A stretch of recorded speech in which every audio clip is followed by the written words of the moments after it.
ഇപ്പോ പ്രായം പ്രശ്നമല്ല, യാതൊരു പ്രശ്നമല്ല, ഒരു സന്തോഷം മാത്രമാണ്. കാരണം ഇന്ന് മോനും കൂടെ ഞങ്ങളുടെ കൂടെ വന്നപ്പോ ഡോക്ടറായി കഴിഞ്ഞപ്പോ അവന്റെ കോളേജിൽ തന്നെ ഓപ്പർച്യൂണിറ്റി ഓഫർ കിട്ടിയതാണ് ജൂനിയർ ഡോക്ടറായിട്ട് പ്രാക്ടീസ് ചെയ്യാൻ.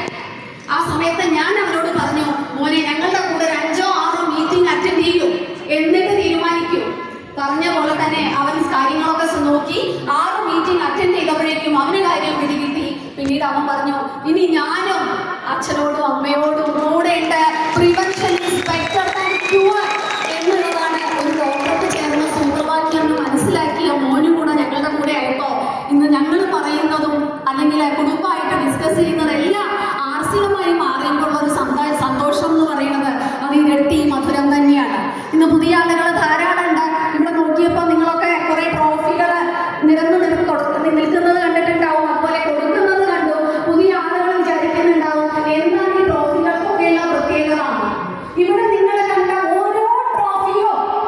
ഓരോ ട്രോഫിയും റെപ്രസെന്റ് ചെയ്യുന്നത് ഇന്ന് സമൂഹത്തിലെ തിന്മകൾക്കെതിരെ നന്മയുടെ വിജയമാണ്. അത് മനസ്സിലാക്കാൻ കുറച്ചുകൂടെ സമയം നിങ്ങൾ എടുക്കുന്നുണ്ടാവും. ധാരാളം മീറ്റിങ്ങുകൾ ഇനിയും അറ്റൻഡ് ചെയ്യേണ്ടതായിട്ടുണ്ട്. സാർ നേരത്തെ പറഞ്ഞു സ്ത്രീ ശാക്തീകരണം ശരിയാണ്. ഇന്ന് RCMൽ അത് പ്രൂവ് ചെയ്ത് കഴിഞ്ഞു.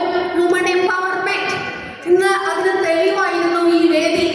ഇന്ന് ഇവിടെ നിന്ന് പുരസ്കാരങ്ങൾ വാങ്ങിയവര് പുരുഷന്മാരെക്കാൾ കൂടുതൽ, നിങ്ങൾ എത്ര പേര് ശ്രദ്ധിച്ചു എന്നറിയില്ല, പുരുഷന്മാരെക്കാൾ കൂടുതൽ ഇന്ന് സ്ത്രീകളാണ് ഈ ഒരു സ്റ്റേജിൽ നിന്നും ട്രോഫി വാങ്ങിയിരിക്കുന്നത്.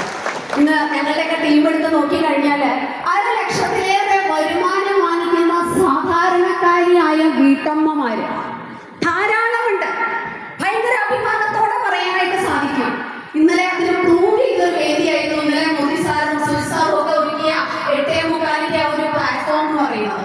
അതിന് ചെറുപ്പക്കാരികൾ മുതൽ അവസാനം നമ്മൾ കണ്ടു 80 വയസ്സിനോട് അടുത്ത 79 വയസ്സുള്ള ഗിരിജാദേവി അമ്മ വരെ പറഞ്ഞു, എനിക്ക് കിട്ടിയ ഒരു മാസത്തെ വരുമാനം ആനുവൽ ബോണസ് ഉൾപ്പെടെ 1,00,000 രൂപ ചെയ്യാനെന്ന് പറഞ്ഞ ഈ ഒരു ലോകത്തെ കുറിച്ച് ശരിക്കും നിങ്ങൾ അറിയേണ്ടതുണ്ട്, പഠിക്കേണ്ടതുണ്ട്. ഇതൊരു സേവനം തന്നെയാണ്. കാരണം ഇന്ന് RCM ചെയ്തുകൊണ്ടിരിക്കുന്ന സേവനങ്ങളെ കുറിച്ച് പറയുകയാണെങ്കിൽ എനിക്ക് പലപ്പോഴും എന്താ പറയുക കണ്ണ് നിറഞ്ഞു പോകാറുണ്ട്. അപ്പോൾ കഴിഞ്ഞ ദിവസം തന്നെ കുറച്ച് ദിവസങ്ങൾക്ക് മുമ്പാണ് ഒരു കുട്ടി എന്നെ വിളിക്കുകയുണ്ടായി. ആ കുട്ടി എന്നോട് പറഞ്ഞത്, എനിക്ക് PhD ചെയ്യാൻ ആഗ്രഹമുണ്ട്. ഇപ്പൊ ഞാൻ ചെയ്യണത് ചെന്നൈ IIT-യിൽ ഫൈനൽ സെമസ്റ്ററാണ്. അപ്പോൾ എനിക്കൊരു ടോപ്പിക് ചൂസ് ചെയ്യാനുണ്ട്. ഞാൻ ചൂസ് ചെയ്ത ടോപ്പിക് എന്താണെന്ന് വെച്ചാൽ വുമൺ എംപവർമെന്റ് ഇൻ RCM. ഇതേ ടോപ്പിക് ഞാൻ PhD-യിലും ഞാൻ എടുക്കും. കാരണം ഞാൻ കണ്ടിട്ടുള്ള വുമൺ എംപവർമെന്റ് സംഭവിച്ചിരിക്കുന്നത് RCM-ലും മാത്രമാണെന്ന് പറഞ്ഞു. കുറച്ചു നേരം എനിക്ക് എന്താ കുട്ടിയോട് പറയേണ്ടതെന്ന് എനിക്ക് അങ്ങോട്ട് ഉത്തരം കിട്ടിയില്ല. ഞാൻ ആ കുട്ടിയോട് ഒരു ചോദ്യം ചോദിച്ചു. ഓക്കെ മോളെ, എനിക്ക് ഒരുപാട് സന്തോഷമായി, പക്ഷെ മോൾക്ക് ഈ ടോപ്പിക് ചൂസ് ചെയ്യാൻ എന്തെങ്കിലും ഒരു കാരണം ഉണ്ടാവുമല്ലോ, എന്താ കാരണം?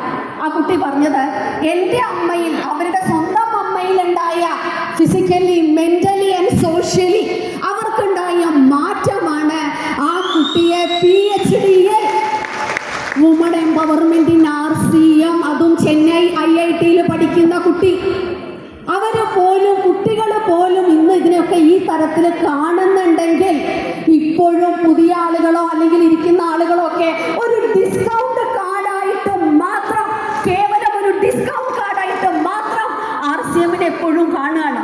ഒരു ഹെൽത്ത് കാർഡ് ഓയിലൂടെ അല്ലെങ്കിൽ മുട്ടുവേദന മാറ്റിയ BJ-യിലൂടെ അല്ലേ? ശരിക്കും RCM എന്ന് പറഞ്ഞാൽ ഇന്ന് അതിലും അതുക്കും ഒക്കെ അപ്പുറമായിട്ടാണെന്ന് നിങ്ങളുടെ മുമ്പിൽ നിൽക്കുന്നത്.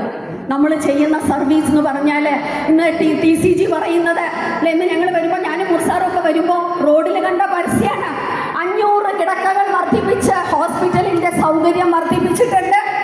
ആ തരത്തിൽ പരസ്യങ്ങൾ ഇന്ന് സമൂഹത്തിൽ നമ്മൾ കാണുമ്പോൾ നമ്മുടെ TCG കൊടുത്ത ഒരേ ഒരു പരസ്യമല്ലോ, ആശുപത്രിയിൽ പോകുന്നവരുടെ അംഗസംഖ്യ കുറയ്ക്കുക എന്ന ഉത്തരവാദിത്വം. ആ ഉത്തരവാദിത്വം ഇന്ന് നമ്മൾ എടുത്തുകൊണ്ട് ഇവിടുന്ന് പോവുകയാണെങ്കിൽ ഈശ്വരൻ നിങ്ങൾക്ക് ഇനി തരാൻ പോകുന്നത് ഒരു പുനർജന്മമായിരിക്കും. ഒരിക്കലും നിങ്ങളുടെ ജീവിതം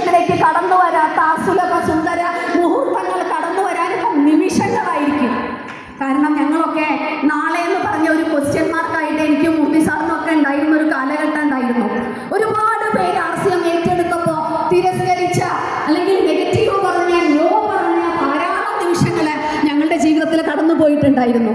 പക്ഷെ അതൊക്കെ ഓർക്കുമ്പോൾ ഇന്ന് ഈ ഒരു പദവിയിൽ, സഫയർ എന്നുള്ള പദവിയിൽ ഇന്നിവിടെ നിൽക്കുമ്പോൾ എനിക്കിന്ന് ഉറപ്പിച്ച് പറയാൻ പറ്റും, ഇവിടെ ഇരിക്കുന്ന ഏതൊരു സാധാരണക്കാരനും ഏതൊരു സാധാരണക്കാരിയായ വീട്ടമ്മയ്ക്കും ആ പദവിയിലൊക്കെ എത്താൻ ഇന്ന് RCM അത്രയും വളർന്നു, അത്രയും ഉൽപ്പന്നങ്ങളുടെ ക്വാളിറ്റി വർദ്ധിച്ചു, അത്രയേറെ റിസൾട്ടുകളായി.